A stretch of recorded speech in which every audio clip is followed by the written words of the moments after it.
Today we're going to board the Q train, touted as a dining journey unlike any other.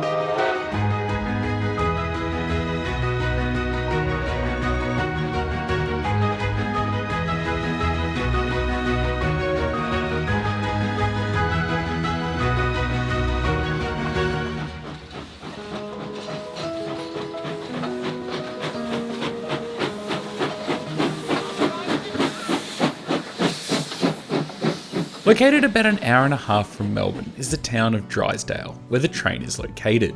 The Q train is run on the Bellarine railway, which once formed part of the Victorian Railway's broad gauge system.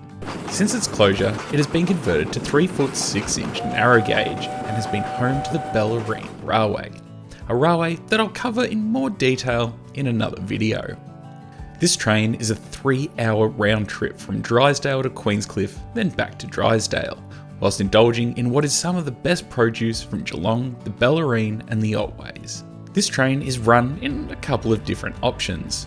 There's Q class, which is an open dining setup, enabling more of a social experience. However, drinks aren't included, although they can be purchased during travel, and the other is first class, with private cabins, along with tasting-sized beverages to match each course. They also operate this train on either a lunch or dinner service from Friday to Saturday. We opted for the lunch service in first class.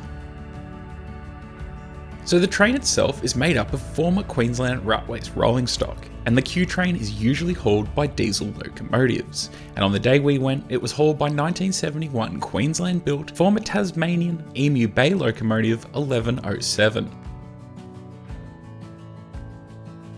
Although a few times a year they run steam services, which are hauled by ex-South African Railways locomotive 3620. Although it did spend some time in Cairns, Queensland before working on the Bellarine, this loco is an oil-firing 24 class built in 1949 by the North British Locomotive Co. in Glasgow.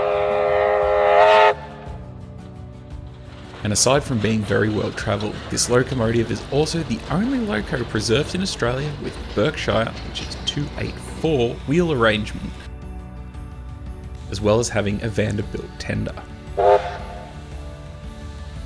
Now this trip takes you from Drysdale at a leisurely pace to Queenscliff, where you spend a short amount of time whilst the locomotive runs around its train, and then you head back to Drysdale, all whilst enjoying some food and drinks. And this is the menu when we went. Now, this menu is of course seasonal, so it may differ when you decide to go. So do check on their website as to what it'll be, which I will have linked in the description below. And this is the price breakdown as of December 2023, which is when we went. Q-Class dining is priced at $139 per person, which gets you a 5-course set menu with drinks available at additional cost, and this is in the open seated carriage. Or first class, which is $189 per person. This also includes the 5-course meal as well as drinks to match. And with this you are seated in the private compartments. So something I don't particularly like doing is saying what could be a largely negative thing about railway preservation, but I'm going to give you my 2 cents on this trip. This train wasn't for me.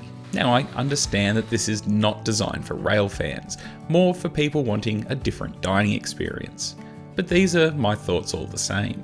Like I mentioned earlier, the train is made up of former Queensland Railways rolling stock, and although the exterior has been painted blue and no longer resembles its former Queensland Railways livery, the inside still feels very much like it hasn't seen a lot of attention.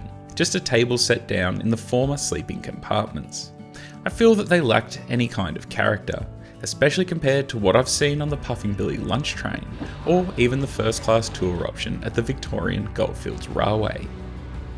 The staff, which are marketed on their website as superior and attentive, well, I found them to be nervous and lacking in confidence.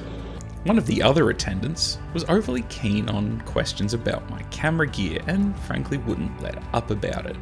And that attendant was so loud that I could hear the remarks being made about it in the next carriage, but I felt their comments were quite intrusive about me having them with me. The The location is kind of hard to get to, especially if you want to make the most of the train and indulge in some adult beverages. I think it would be advantageous if they offered a transfer service from Geelong Railway Station to Drysdale.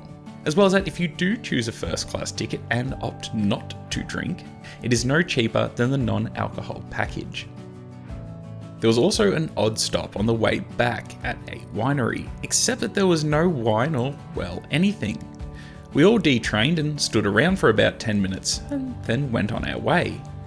Now I know this is possibly as we rode on the diesel service, as on the steam services, they do a photo stop here, where the passengers detrain, the train then sets back and does a false arrival. However, none of this was explained, and it was just a lot of people standing around with no real idea about what was happening.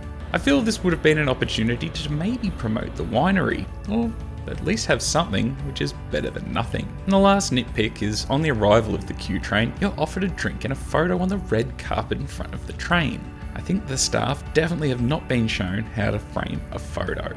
Now maybe I'm being overly harsh, but I really didn't like this experience. However, if I was to go again, I would probably book second class. It looked more open and possibly more comfortable than being crammed in the former sleeping car berths. And I think if you did want to take advantage of the ability to drink on this trip, I would suggest pooling a group and taking the V line from Geelong and then organising transport from there.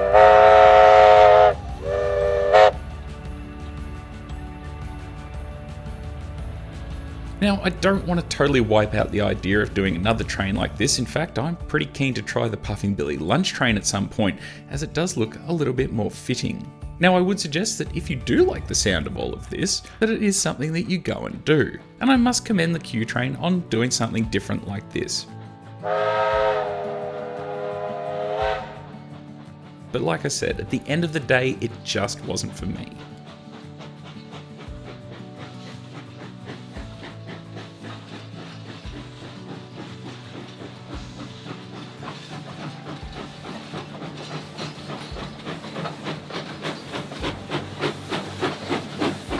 Being able to ride the Bellarine train from end to end is more my kind of experience, and that's a video that I hope that I can make sometime in the future. Anyway, if you are planning on doing this trip, or you have, let us know in the comments below what your thoughts are on this.